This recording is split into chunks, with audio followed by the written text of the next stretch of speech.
Good afternoon, everybody, and I'll call the hearing to order. I want to thank everyone for joining us. I also want to thank our witnesses in particular for appearing today, and I look forward to hearing your testimony. The purpose of today's hearing is to examine the workforce needs of small businesses and the newer, more innovative programs that are being created to meet those needs. The domestic economy has experienced some profound changes in the last generation. Advances in technology have made it possible for firms across industries to increase the efficiency of their workforce. Most agree that the future health and competitiveness of the domestic economy is dependent on continued innovation. These technological advances have also increased businesses' needs for workers who can understand and operate complex machinery and processes. While the economy remains mired in recession and more than 14 million of our citizens remain out of work, a number of firms, including small businesses, report difficulty finding new workers with the requisite skills and knowledge for entry-level positions. According to a recent survey by the National Federation of Independent Businesses, more than 33% of small firms report vacancies that remain unfilled because of a lack of qualified candidates. The situation is becoming more acute, so acute that some are beginning to question whether the skills gap is a contributing factor, along with the future budget, tax, and regulatory uncertainty, the weak economic growth, and further job creation. When firms can't fill a job opening in a recession, it's clear that there's a problem. The United States spends hundreds of billions of dollars a year on education and workforce training programs, yet the current system is in many ways too complex and is failing to meet the needs of businesses and the students it educates. This is leading some to question whether the alternative paths to education and training can fill these gaps. As in the past, the private sector is stepping into the void and helping move forward with its own solutions to meet the workforce needs. Unfortunately, most small businesses don't have the resources or expertise to develop their own workforce training programs, and their ability to influence the direction of the existing workforce training programs can be limited.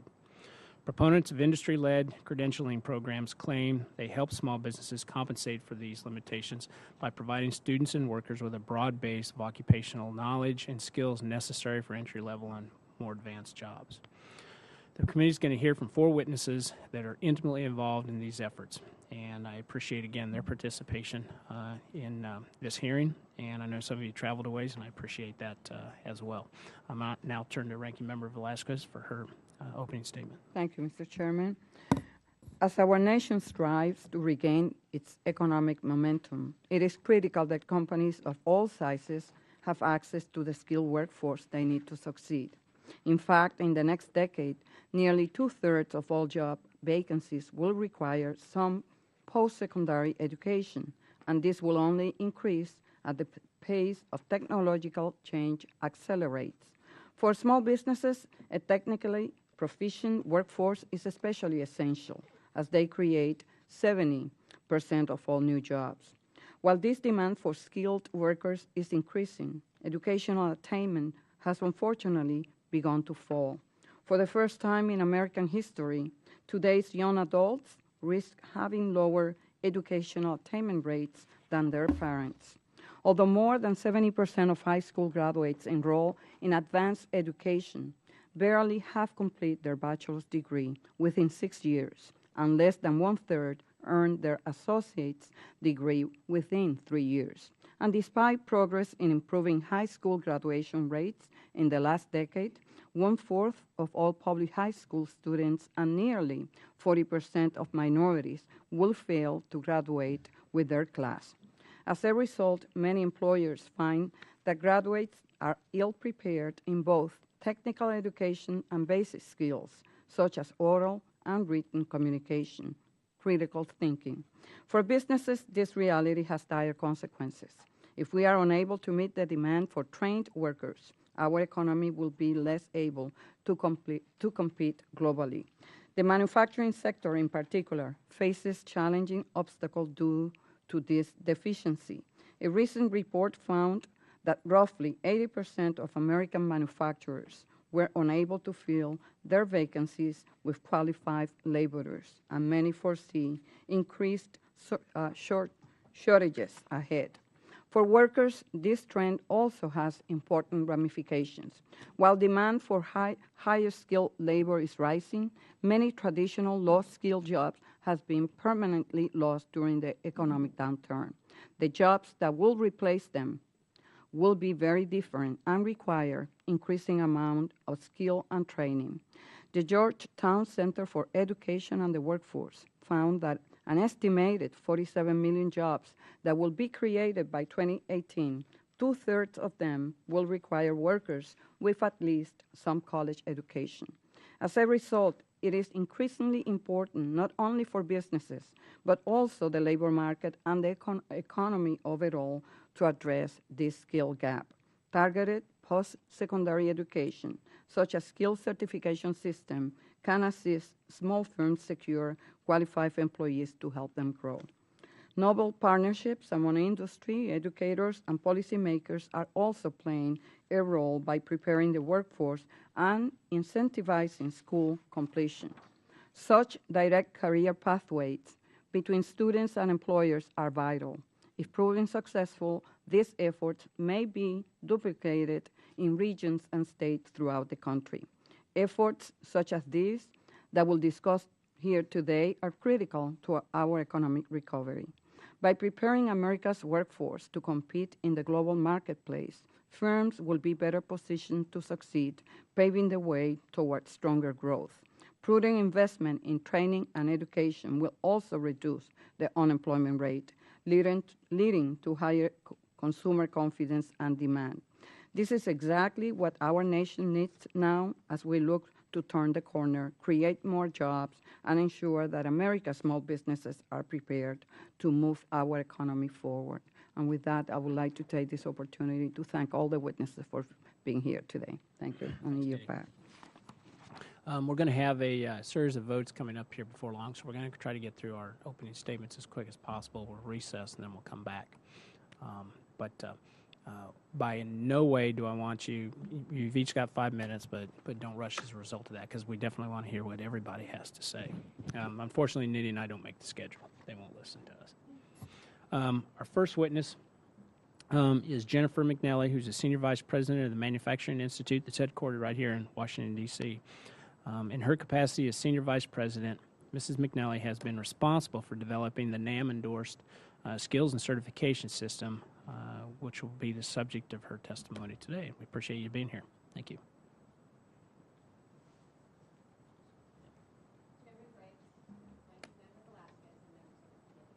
Thank you for the opportunity to testify today.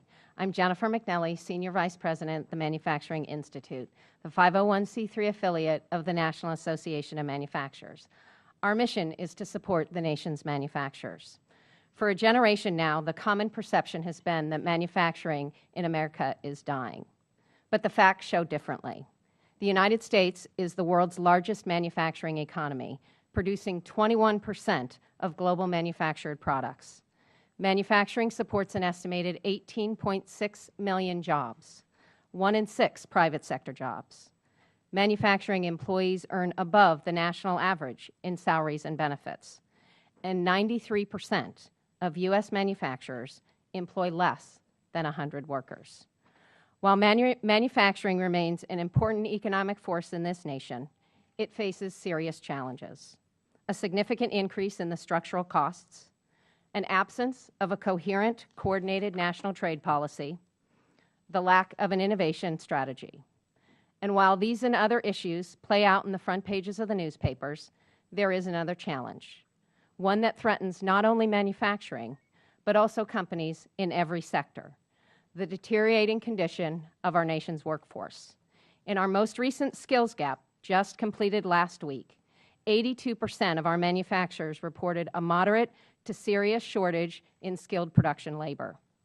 We've created an education system that's almost completely separate from the economy at large. Traditionally, it was the job of schools to educate children and companies to train their employees. Jobs for individuals with almost any education level were plentiful because companies would spend time and resources to turn them into productive employees. We don't have that luxury today. The only way to address this monumental challenge is to align education, economic development, workforce, and business agendas. As representatives of the manufacturing industry, we've found a solution that meets the needs of our businesses while working within the existing secondary and post-secondary structures. Our solution, the NAM-endorsed Manufacturing Skills Certification System, certifies individuals have the basic skills to work in any sector of the manufacturing economy. We joined with leading certification organizations in 2009 to create a system of nationally portable, industry-recognized credentials. We were also pleased to have the President of the United States highlight our efforts a few months ago. Our system takes certification to the next level by organizing it, aligning it, and translating those credentials into corresponding education programs that are integrated into high schools and community and technical colleges across the nation. And while on the face of it, skills certifications may not seem transformational, it is in fact reforming education. Our system is integrated into 4-credit programs of study. So even if a student only takes a few classes but gains an industry credential and enters the workforce, they have a pathway back into education for additional training and to advance to a degree. The system creates on and off ramps, allowing individuals to earn and learn as they progress in their careers. In addition to private sector alignments, we need to look at federal investments. Programs such as the Workforce Investment Act, they need to focus efforts on training individuals for skills in demand of industry. That's why the NAM supports H.R. 1325, the America Works Act. From an employer perspective, nationally portable, industry-recognized credentials integrated into degree programs of study transforms their human resource approach. It nearly guarantees a level of quality in potential hires that does not exist today. It greatly reduces risk, a risk that is most significant to our small employers. Skills certifications enable small employers to improve their hiring practices by giving confidence that their employees can meet an industry standard. Mr. Chairman, for too many years, anything that looked and sounded like skills development wasn't considered education. A wall was built by parties on both sides, and we are breaking down that wall today. The result will be more students in school, more individuals gaining the skills they need to build careers, and more employers finding the workers they need to hire. Thank you for the opportunity to testify. We look forward to working with you. Thank you, Mr. Chairman. It's my pleasure to work on Dr. R. Scott Rawls. He's the 7th president of the North Carolina Community College System, with 58 colleges serving approximately 900,000 students each year. The North Carolina Community College is one of the largest systems of higher education in the United States. It is internationally recognized for its programs to foster economic and workforce development.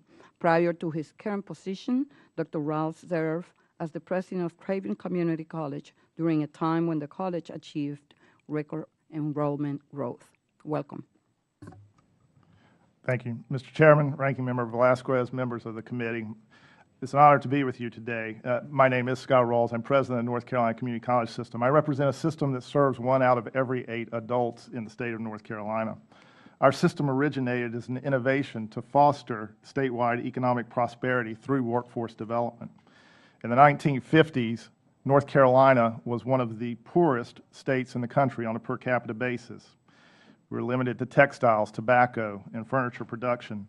And during that time of economic challenge, Governor Luther Hodges, proposed 2 education innovations to foster economic diversification and widely shared prosperity, innovations that were initially met with skepticism.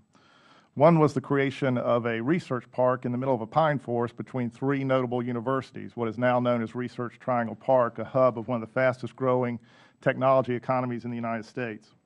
The other innovation was a system of industrial education centers located around the state. These centers were created for the sole purpose of training North Carolinians for jobs they had not previously performed, and they subsequently promoted the location and development of businesses not previously in existence in our state.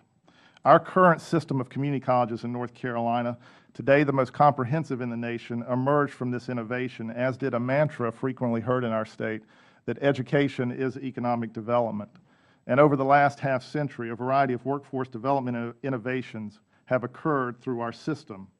They've helped lift our state to a better economic place, but they are also better equipping our citizens and our communities to deal with what are now very challenging economic times for North Carolinians and for individuals across the United States. We were the first state in the nation to pioneer customized job training as an economic development incentive. Our customized training programs have grown over the last 50 years in sophistication. We reached 251 companies last year, trained 20,000 individuals, and frequently we're noted for the big companies that we're working with, Spirit Aerosystems in the East, Novartis, the biopharmaceutical company in Research Triangle, or Siemens in Charlotte. But in recent years, our focus has turned not only to companies creating jobs, but also companies that are making significant technology and productivity enhances that sustain jobs. Increasingly, our bread and butter has become our state's smaller manufacturers and export-oriented companies. As an example, companies like Motion Sensors, a small family-owned business in the coastal northeastern corner of our state. It turned to one of our colleges to provide the training support necessary to gain AS 9100 certification. And through this coveted quality management certification for aerospace, they gained in October and now are increasing their sales. Our experience in North Carolina is that the road to recovery, we believe, in our state is running right through the middle of the community college system. And we think we have data to confirm this claim. Since the recession began 3 years ago, our enrollment has surged by 28%. Consequently, our system faces significant simultaneous challenges, providing meaningful workforce development opportunities in an economic environment with significantly less job opportunity, and meeting head-on the challenge of a surge in students who queue up in our registration lines. Significantly increasing student success and program completion rates is our primary strategic focus, and achieving these goals in an environment of both exploding demand and declining budgets offers a whole new level of challenges, and these challenges are presenting opportunities for innovation like never before.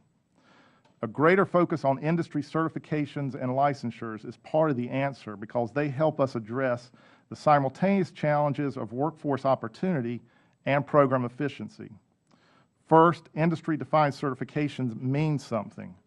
When our students gain industry-recognized credentials along the way to an associate's degree or diplomas, they enter an ever-challenging job market with more industry-defined firepower to go with their education credentials. Industry certifications also help us to address the efficiency challenge.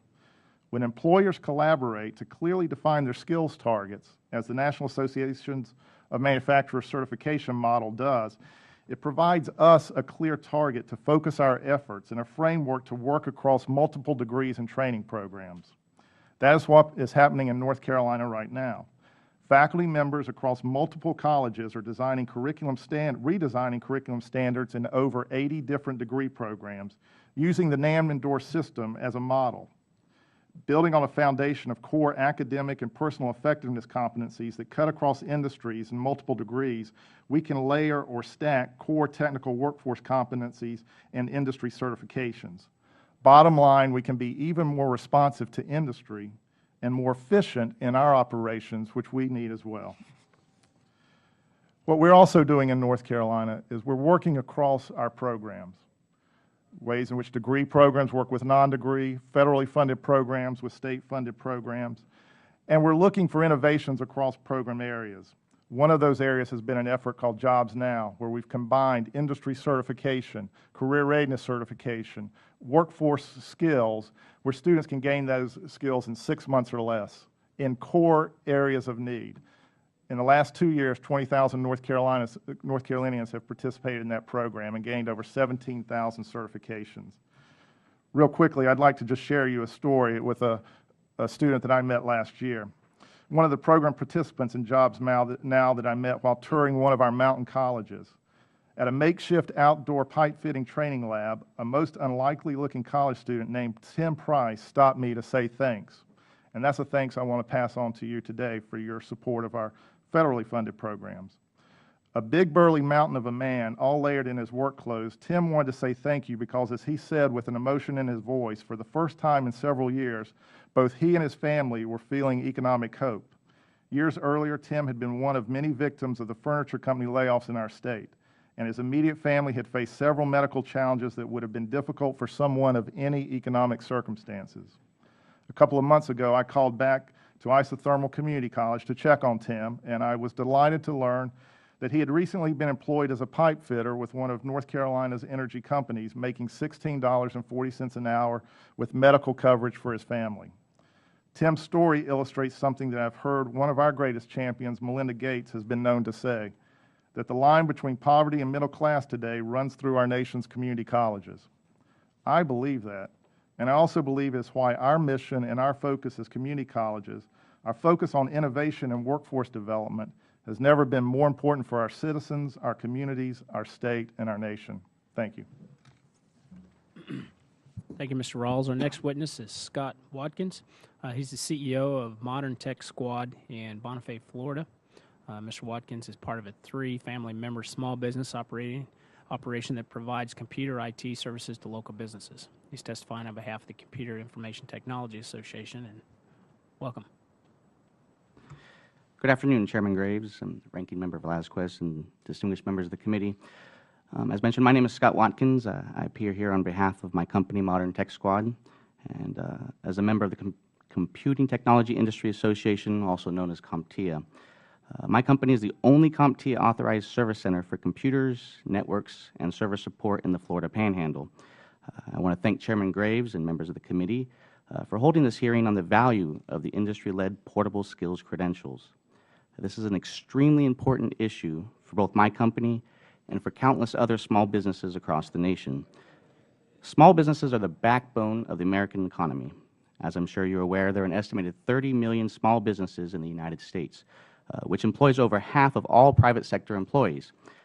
An even more important statistic for this hearing, though, is the fact that small businesses hire 40% of all high-tech workers in the United States. On behalf of my company, Modern Tech Squad, and Comptia, I would like to share with you our perspective about the importance of credentials in the IT industry. Comptia is a nonprofit trade association representing over 2,000 corporate members and 1,000 business partners in the IT industry. Many of its members are, like me, small businesses that provide IT services to others. Comptia is also the leading global provider of vendor-neutral IT workforce certifications. The Comptia Authorized Service Center credential validates an organization's level of technical certifications, resulting in competitive differentiation and customer confidence. As I mentioned previously, Modern Tech Squad is a Comptia Authorized Service Center. First, a brief word about Comptia certifications and why our company values these certifications as an important market differentiator. The success of the personal computer led the computer service and repair industries to commission Comptia to create its vendor-neutral Comptia A+ certification examination program back in 1992. Today, 750,000 people hold the Comptia A+ certification. The continuing success of the certification demonstrates an ongoing need to provide a means of validating skills across a wide spectrum of computer hardware and software.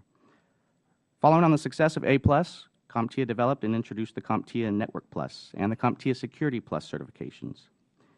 Each of these certifications is industry-driven, validating technical skills and abilities both for the individuals working in the IT field and for the people who hire and train these. By securing and validating core skills and knowledge, both job seekers and established professionals can progress to more complex and specialized credentials, such as vendor-specific hardware and software training. These certifications have played an important role in our company, Modern Tech Squad. Together with my father and my brother, we founded Modern Tech Squad about 3 years ago. Typical services that we offer provide computer-based diagnostics, repairs, network service support, break-fix work, and remote IT support.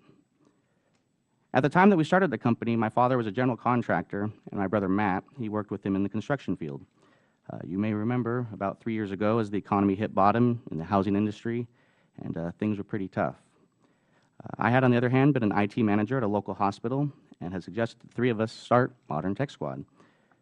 The availability of industry-recognized vendor-neutral certifications through Comptia made our business possible. With a newfound passion and a good deal of study from both my father and brother, they were able to transition from construction to the high-tech field of IT. It's also interesting to note that the first time I went to take the Comptia A+ exam, I actually failed the exam. My years of being an IT professional gave me a false sense of security in my knowledge about computers. The adage, you only know what you know, that was a hard lesson that I had to learn. It opened my eyes for the need for certifications. I needed to learn more about computers and IT-specific areas, and I believe firmly that that has made me a better technician and a better value to our customers.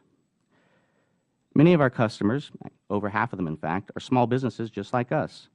These small businesses depend on IT services but are too small to have a dedicated IT department.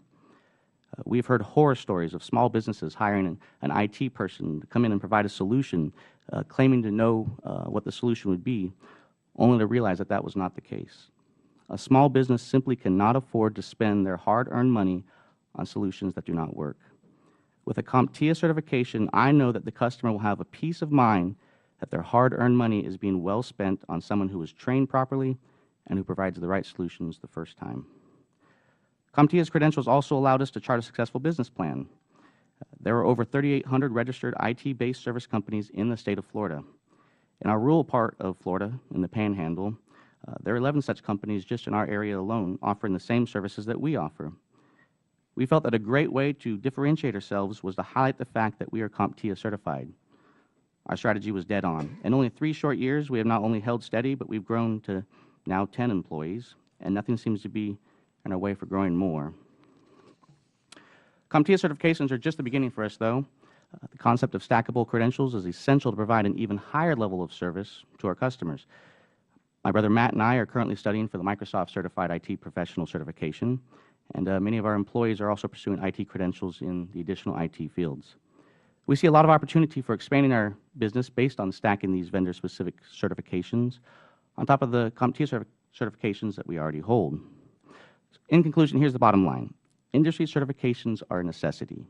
They give companies like ours, no matter where we are located, a chance to meet customer needs and consumer needs, grow our business, and branch out into various additional professional opportunities as technology evolves. Our success proves this, and it is our hope that others can learn from that success. I want to thank the committee again for the opportunity to share my story with you and encourage you to support the broad dissemination of stackable and portable industry credentials. Thanks, Mr. Watkins. Our final witness is Mr. Scott Tedeschi. Mr. Tedeschi is Executive Director of the National Coalition of Certification Centers in Kenosha, Wisconsin, where he's been involved in establishing and implementing industry-led workforce skills certification systems in public education. I appreciate you being here. Thank you. Good afternoon, Chairman Graves and Ranking Member Vasquez and members of the committee. Thank you for this opportunity to appear here today and discuss this important issue of how we can work with small businesses on innovation approaches that can help with their workforce development. I am the Executive Director of the National Coalition of Certification Centers. I am here today on behalf of Gateway Technical College in Kenosha, Wisconsin, who is also a founding member of the National Coalition of Certification Centers. NC3 is an outgrowth of the relationship between Gateway Technical College and Snap-on Tool Corporation. This year, Gateway Technical College is celebrating its 100 years of service to the greater southeast region of Wisconsin. Gateway Technical College has been part of many business cycles over the last 100 years and has always responded with innovative approaches to meet the workplace needs of both small business and national industries, and today is doing the same. Our current business cycle is and has been very challenging. Gateway Technical College believes that working with business, industry to understand new and emerging technologies and their impact on the local and national workforce issues is critically important. For example, the transportation industry, the aviation aerospace industry, energy industries, and manufacturing as well are bringing new technologies to the marketplace that impact supply chain, manufacturing processes, commercial and retail service industries, many of them in the small and medium business arena. The impact today for both the workforce and the business owner is not only what do you know, but what can you do? And what can you do, and how can you use technology to improve productivity, process, and cost in a competitive marketplace? Opportunities exist for small business owners to engage with colleges nationally to develop technical training for the emerging workforce, the instructors that teach it, and for small businesses.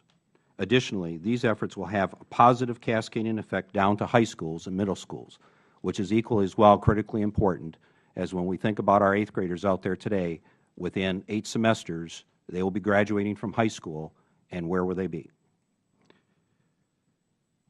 This, in combination with congressional efforts that focus on increasing community college training for new and transitioning workforce, or even provide greater opportunities. Many college presidents are proactive, as you have heard today, to this need, but they cannot do it alone. What do I do? How do I do it? And who can help me with it are some of the questions that are being asked out there, not only by the college presidents, but by small business owners. This is part of what NC3 and our National Coalition of Certification Centers, driven by college presidents, small business owners, and industry, are doing. The ability today and in the future to provide guidance and engage collaborative efforts with small business are key to developing sustainable workforce development systems. Some key recommendations today: support for initiatives that provide better long-range planning for employers and employee needs. Many Federal programs, some of what we have heard talked about today, address the need for issues, but however, there still exists a skills gap out there. Training for today's required skills has been mentioned in the opening statements. We have diagnostic equipment. We have manufacturing equipment that are on high level. Some of the research that we have done finds that some of this technology, even with the very best professions out there, are only using 20% of the capability. One of the things that we have been focusing on is working with colleges and college instructors to be able to show, and so that they become power users of this technology, and therefore that can cascade and transcend into the students, the emerging workforce, and most importantly, our laid-off workers out there that are in transition right now. Support and encourage colleges to align academic requirements with technology application requirements. Small business owners need both to stay in business and compete. Support and recognize investment efforts that small businesses do make with local community colleges. Entrepreneurship partnerships with community colleges and small businesses are equally important. Ideas today will turn into market leadership in 3 years, and that also creates job growth in new areas. One example that we are working with right now today with compressed natural gas and market leaders as well as small companies, we are all familiar with our good old gas stations. Well, one of the things that we are installing across this country is compressed natural gas fueling service stations. That is a whole new marketplace, a whole new set of job skill sets, some historical, some legacy, but with some new ones in there that are creating a whole new work effort. Fifth, support for Carl Perkins type funding for industry, for education. When we think about this, our small business owners are investing in their local community colleges. Local community colleges take state and local dollars and invest in buildings, hire staff, and core equipment. And the use of Perkins funding, or funds like Perkins funding and other Federal dollars to buy advanced technical equipment that the local business owners are using and be able to train the emerging workforce, the incumbent workforce, and especially the transitioning workforce on how to use that equipment and how to be able to go into the job site and be able to put that into productive, proficient use immediately are all key of what we have heard today on industry-recognized certifications, stackable credentials, and a process that leads to sustainability in that. Because the technology we have today is going to continue to change. It has to change for us to remain competitive. And so a sustainable workforce plan like this is what NC3 is doing, and working with other associations as well to help drive this model to address it. Thank you. We've got, they've called 2 votes, so it's actually not going to take that long, so we're going to take a real short recess, go take care of those, and then we'll be right back to ask questions.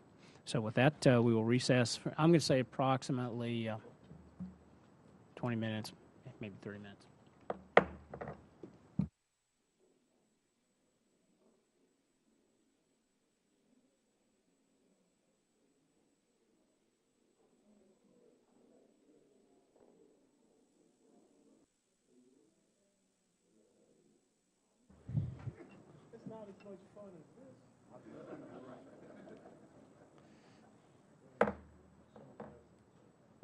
Everyone all the way.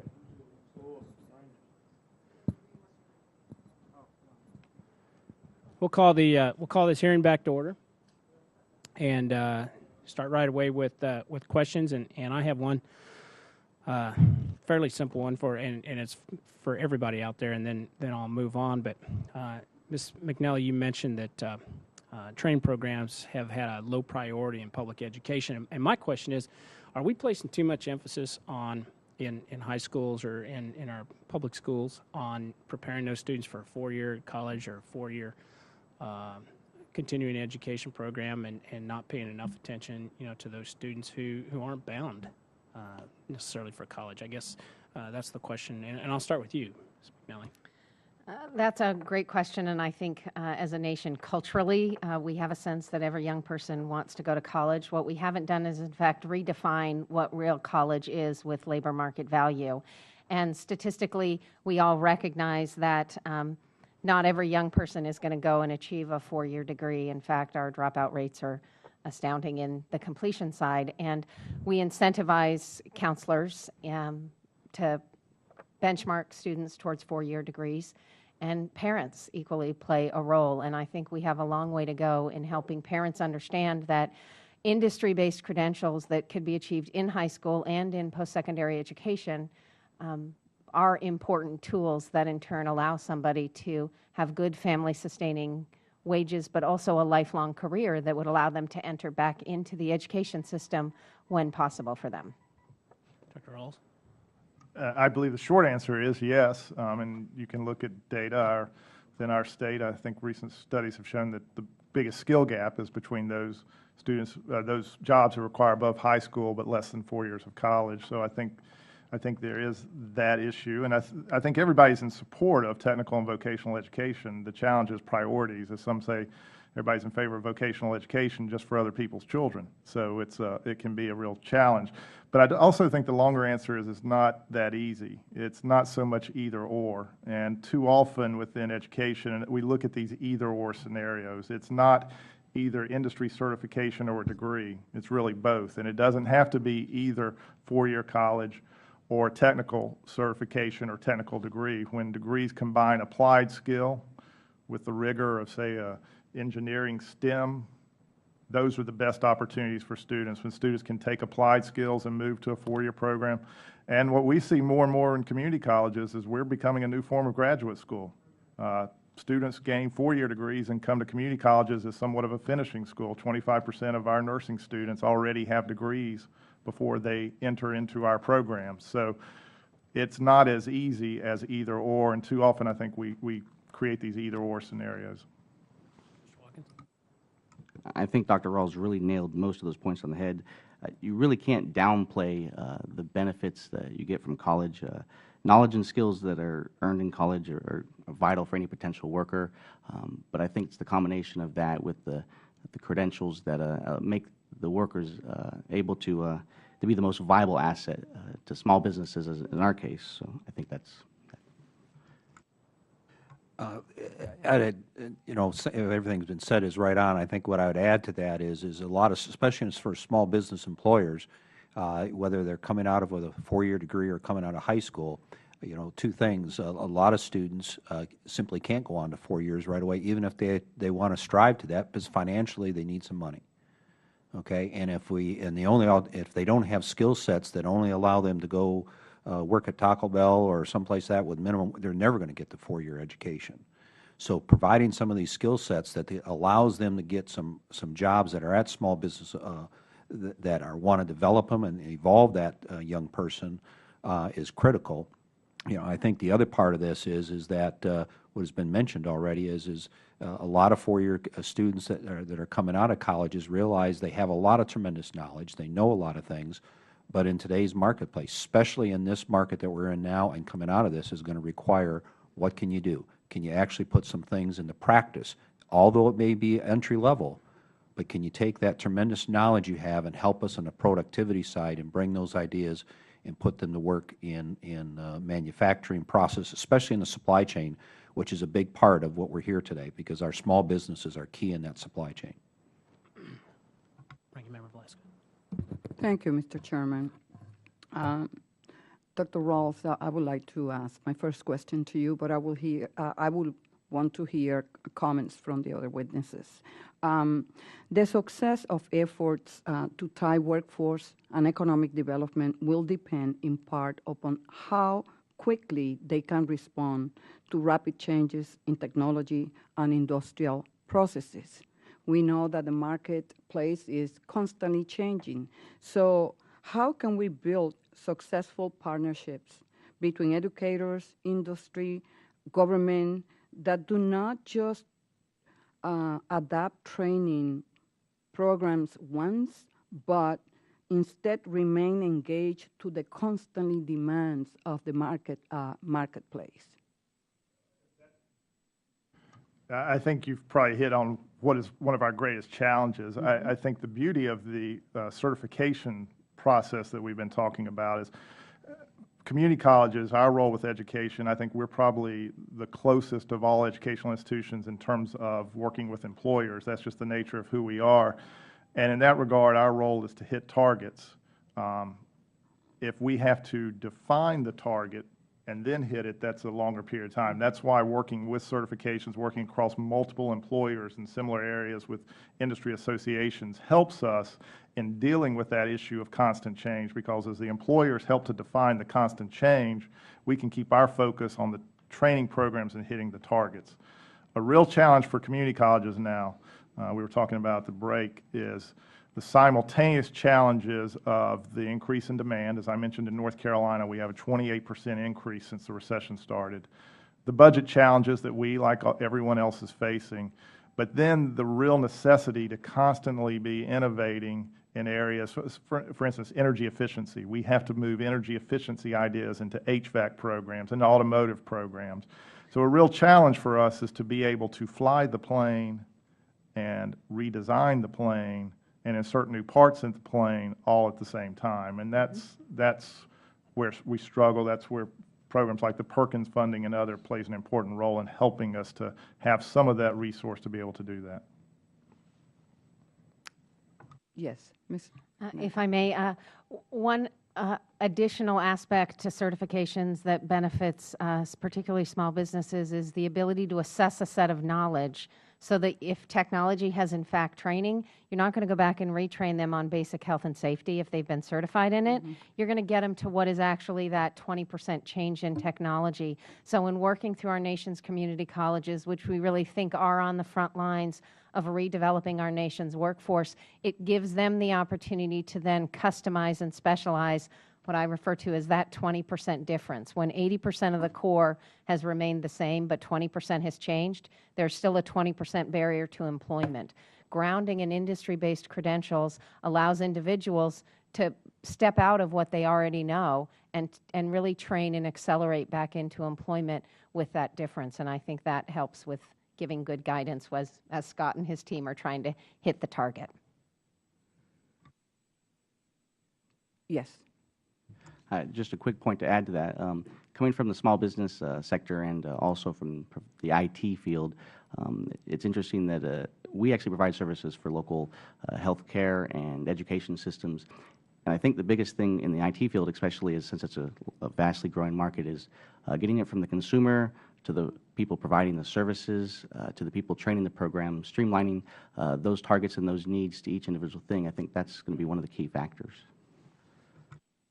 One of the things that we're working with NC3 is we have centers of excellence around this country. If you look at the middle part of the United States, Wichita, Oklahoma, where I'm from, there's a lot of aviation, same out in Seattle, North Carolina.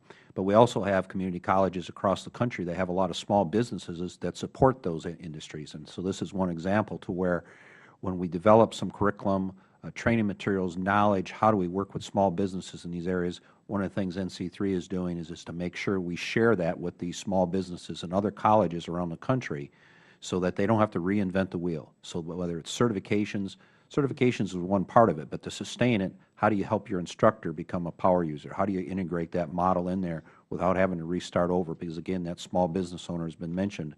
It's got a lot of work to do, and they need to be able to walk into that college president's office and say, let's get this implemented. And Dr. Rawls, we heard how many, the numbers are increasing in terms of people that lost their jobs and they're going for training programs.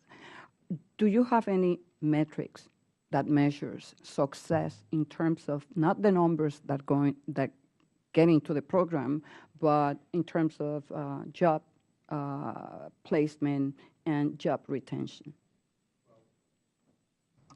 Our primary focus within our system now is student success. While we see huge numbers in terms of our registration lines, what we believe is we need to have those large numbers in our graduation lines, whether they be through a certification or a 2-year degree or moving on to a university. And so that's something we're working closely towards. But we, obviously for community colleges, in a world where the job opportunities are not as great, everyone's facing the challenge of students completing programs and concern about what they move into. But I do think we find opportunities for success, and I'll give you an example. 2 years ago, as I mentioned in North Carolina earlier, we pulled together to design very quickly, pulling together existing programs that we already had into a new form of program. We called it Jobs Now.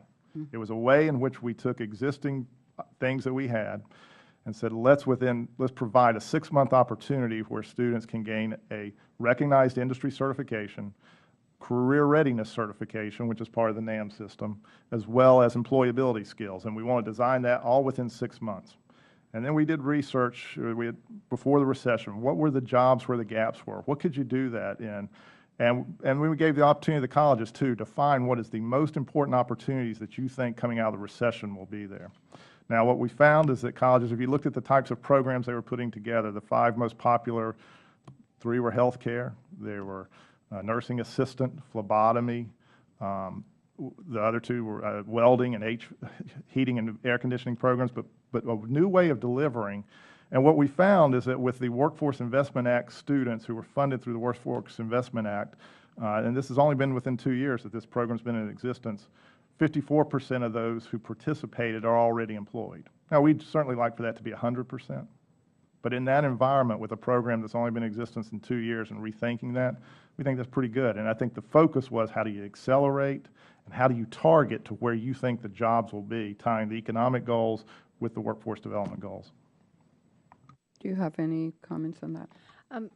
Just one enhancement, and I was with a group of community college presidents yesterday, and these are self-organized college presidents that represent auto communities in transition, and it was Missouri and Wisconsin and Ohio. And the entire focus was on industry-based credentials and how you, in fact, take that acceleration market and apply it. And there were a number of presentations that, as I sat and listened, where they were starting to track metrics associated with both not just traditional academic metrics that Scott and his team are accountable for legislatively, but equally in certifications and in job placements. And one of the presidents, Dr. Brian Albrecht from Gateway Technical College, talked about a boot camp model that they have in Wisconsin. And I think he said his placement was north of 90% of the individuals that went through the boot camp. And it's because the boot camp was run like a business would be run, and you had to show up on time and you had to be engaged. And so there are, in fact, metrics that colleges are starting to look to that accelerate student success and hard-to-serve individuals who've been unemployed for extended periods of time back into the workforce grounded in industry-based credentials. Thank you.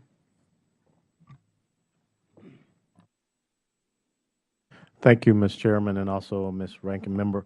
And I want to kind of dovetail off of what Ranking Member Velasquez just asked. You know, do we see any metric that is out there that sees a correlation between the atrophy of skill sets with the length of time on unemployment? Has anyone been looking at that?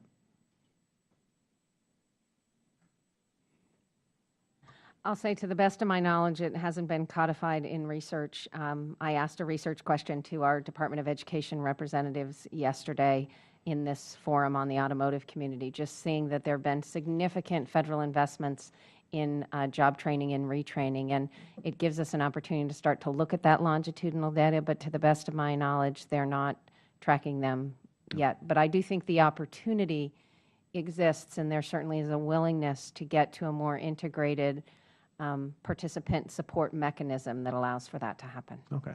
Mr. Watkins, question for you.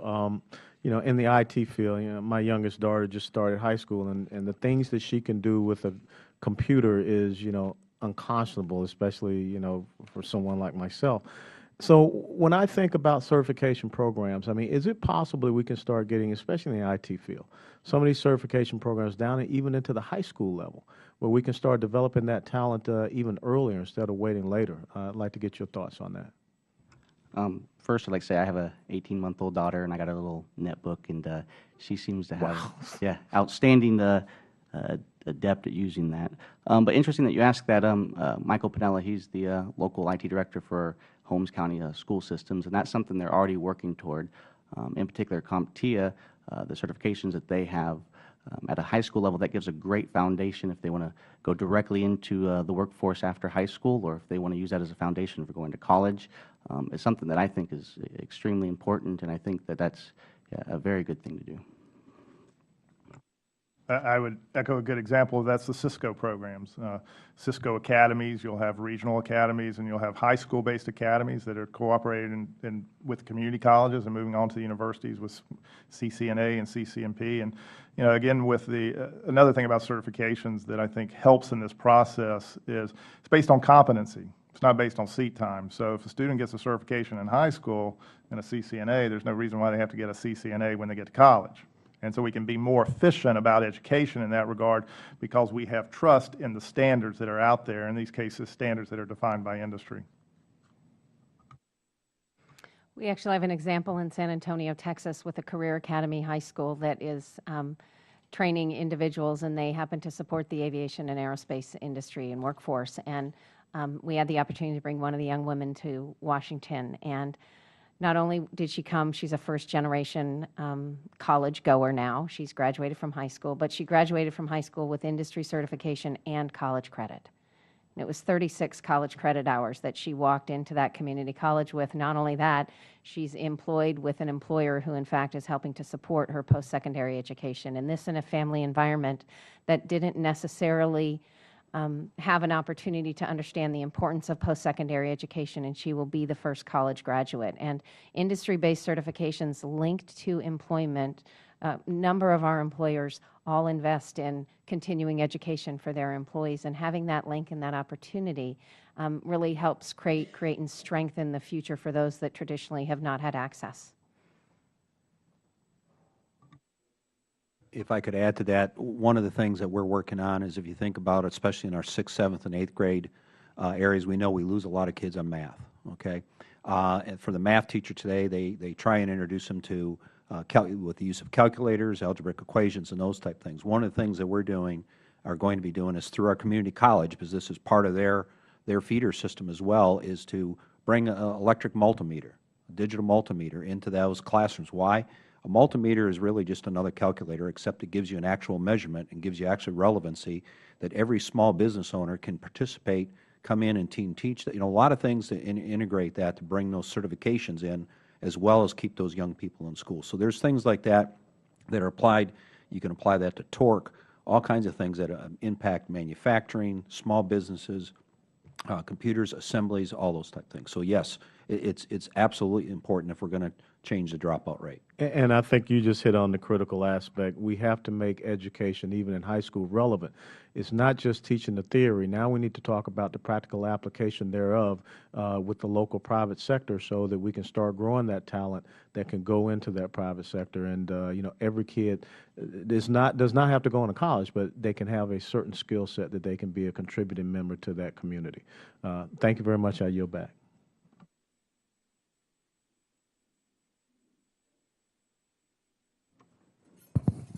Thank you, Chairman Graves and Ranking Member Velasquez, and I'd like to thank our panelists for their testimony today.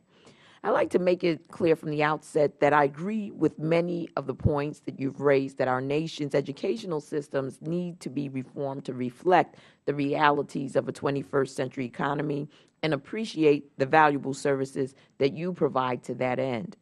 Our national system simply must keep pace with technological innovation, or we'll find ourselves in an even worse workforce readiness situation than we are in now. We used to live in an America where an individual with just a high school diploma and a healthy work ethic could get a good middle-class job that could sustain a family. These families form the backbone of our nation's middle class. However, this is increasingly no longer the case, due in large part, but not absolutely not limited to, inevitable advances in technology. So that being said, I'm having an issue with is the basic, what I'm having an issue with is the basic macroeconomic situation. Our consumer spending-based economy finds itself in a vicious cycle where the overall lack of jobs feeds into an anemic consumer spending, which in turn perpetuates our bleak job situation. For every heartening story like that of Tim Price, which Dr. Rawls shared with us, there are tragically many more stories of individuals who are now saddled with debt from attending universities, trade schools, and other job training programs with the hope of improving their prospects, yet continue to find themselves unemployed. Tax rates are at a historic low and interest rates are effectively zero, yet our economy did not add any jobs in the month of August. So my question to the panel is, what would be your suggestion to stimulate our stagnant economy?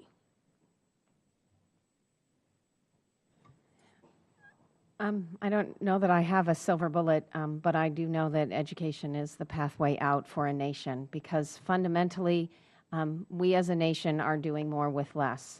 We have the highest productivity rates that we've ever had. And what I do know in a manufacturing environment with big technologies, that ultimately innovation is a human process. And in order for innovation to occur, though it may happen in a lab in the research triangle, and I have the greatest respects for those innovations, it truly is the frontline staff that day in and day out notice, if I just make this slight change, the entire process moves. I do think that having a strong foundational workforce in this country is critical to our long-term economic success. So innovation can happen and we can grow jobs within small and medium manufacturers today. And I don't have the complete answer to people pursue careers. I think that's a right sizing of our education system, and part of why we selected industry-based credentials as the benchmark for academic success was because it changed the conversation from an academic conversation to an industry employment conversation. And those standards are updated through the rigor of third parties on a regular basis. So they're never out of date more than 3 years. And, you know, that's pretty current in an education environment. So then let me add to the mix as the rest of you sort of think through how you would address my comment, because the reality is that, you know, we have a lot of educated folks who have been graduating over the past 5 years who have all of the skill and ability, yet they find themselves in this economy where hiring is not taking place, right? Highly skilled from every one of our top-notch universities down to any training programs that may exist. If the companies aren't hiring and these individuals are skilled, what is it? What's the mix, or what is happening? So I'll shut up so that because my time is running down. Go ahead. You mentioned the phrase, the self-feeding anemic situation, where students are leaving college, they're in debt, they're jobless, and how do you fix that situation? I think Roger here mentioned earlier how it's important for, as Mr. West had mentioned, the importance of high school students acquiring credentials so that way when they leave high school, they can have the ability to at least enter the job workforce and begin working and paying for the school as they go, or even if they leave school, they have some sort of credentials that they could use to enter the workforce. That gives them the more power over what they're needing. I'd like to add to that is, again, like Jennifer mentioned, I don't have the silver bullet here, but I can tell you from my experience with small business and medium businesses that right now, when and if they start to do hire, and when they do hire, it's going to be a very evolving process, meaning the very first people to hire might have to be wearing 25 hats, just like a lot of people are wearing now today. And having some of these skill set certifications that are multiple, transformational across different processes, sometimes maybe even different divisions within a company, are going to be critically important, because as the economy does grow, people come into that process, and whether they have a 4-year degree, a 2-year degree, or a set of stackable portable credentials, as I mentioned earlier in my testimony, is what can you do? And as a business grows, and you may be assembling one piece for 6 months, but then they may need to move you into another position that helps with quality control or whatever it might be. So those stackable credentials, whether it's in the IET industry, the automotive industry, the manufacturing, especially in the supply chain, are going to be critical so that the transitioning workforce that is laid off right now can find a way into this and start to see some pieces in there. I think for small business as well, working with our technical community colleges across the country, and we heard from Dr. Rawls, is when they walk into these colleges today, they have to see today and the future. And that takes investment from what I mentioned before, the 3 legs, and Federal dollars to help with some of this advanced technology, whether it's rapid prototyping systems, 5-axis mills, automotive diagnostic equipment, whatever that might be. It's going to take some investment. So when small business owners come into that community college and they see today and they see the future, they're knowing this is where I can get workforce development and become productive. I also don't have the silver bullet. I personally believe there are no easy answers. I think we're through with the easy answers. And I know that education is certainly no guarantee of a job. And if, as an educator, I cannot guarantee anybody a job. But if we do our jobs well as educators and in the roles we play, then hopefully everyone who walks through our doors has a much better shot at a job as a result of that. And that's the best we can do. But I do think that's very important. I think in that context, too, it's important that we value all types of work and we value all types of colleges. Sometimes you hear the question, I don't know that everybody should go to college. I believe everybody should go to college, but I'm including our colleges as colleges. Now, that doesn't mean everybody has to get a 4-year degree, but everybody needs to go beyond high school. And so for that reason, I believe everybody should go to college. But we have to think about what college is and what college means, and even as an educator, I have to rethink that as well, and I'll give you an example. Last year, I visited every one of our 58 colleges to talk about student success. I've been on this kick. We've got to have more college completion. I visited a welding program in the far mountain area of our state, and the welding instructor walked in with a stack of pay stubs. He said, I know you've been on this completion kick, and I got to tell you up front, only 6% of our students in this welding program complete their program. And the reason's right here, because they're all getting paid with jobs. Now, they weren't all working in the region. They were working all around the world, but they were not completing their programs. We have to step back, I think, sometimes and think about education broadly. We have to think about community colleges in the mix of higher education, which sometimes doesn't happen. And we have to think of the value of all work and how it plays into job opportunities. And sometimes when we get into our credentialism in different ways, that doesn't happen. So I think that's important. Well, I'd like to thank all of you for appearing here today. You've obviously given us a lot of insight into the private sector and some of the job training opportunities that are out there. But it is very insightful. I would ask unanimous consent that all the members have 5 legislative days to submit statements and supporting materials for the record. Without objection, that's so ordered. And with that, again, we appreciate you all. Some of you came in a long ways, and we very much appreciate it. And sorry for the vote interruption. This hearing's adjourned.